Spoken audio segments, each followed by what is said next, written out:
Hi, in this video, I am going to show you how to delete watch later videos on YouTube. YouTube's algorithm considers your saved and watched videos to suggest new content. Removing old or unwanted videos from watch later can improve your recommendations, making them more aligned with your content interests. So let's start the video to clear watch later videos on YouTube. Open YouTube and make sure you are logged in. Now click on three horizontal lines.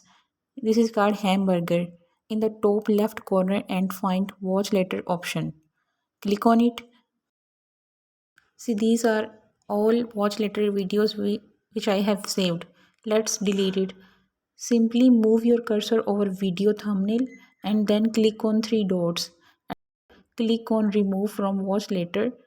So click on it. Remove from watch later. Do this process again and again to remove all videos. So that's how to remove watch later videos on YouTube.